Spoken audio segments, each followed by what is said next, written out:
గౌరవ ముఖ్యమంత్రి గారి ఆధ్వర్యంలో 5 మెన్ కమిటీని కూడా ఏర్పాటు చేయడం జరిగింది. 5 మెన్ కమిటీ ఇచ్చిన రిపోర్టుని బేస్ చేసుకొని ఆ రోజు మంత్రిమండలిలోని ఒకసారి మనం అందరం దానికి ఆమోదం పొందాం. అది మళ్ళీ కేంద్ర ప్రభుత్వం దగ్గరికి వెళ్ళి మళ్ళీ తిరిగి ఆర్డినెన్స్ రూపంలో వచ్చిన తర్వాత ఆ ఆర్డినెన్స్ని కూడా ఈరోజు రాష్ట్ర మంత్రిమండలి ఈరోజు ఆమోదం పొందడం అన్నది నిజంగా చాలా మంచి పరిణామం కింద భావించాలి.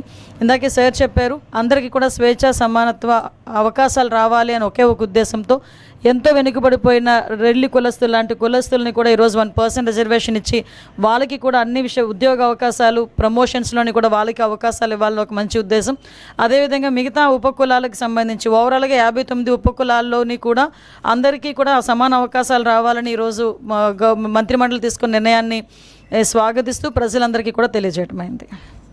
అదేవిధంగా మీ అందరికీ తెలుసండి, ఇది పాత సెన్సస్ 2011 సెన్సస్ ప్రకారం రాష్ట్రాన్ని ఒక యూనిట్గా తీసుకోబడింది. చాలా సంఘాల నుంచి కొన్ని రిప్రజెంటేషన్స్ రావడం వల్ల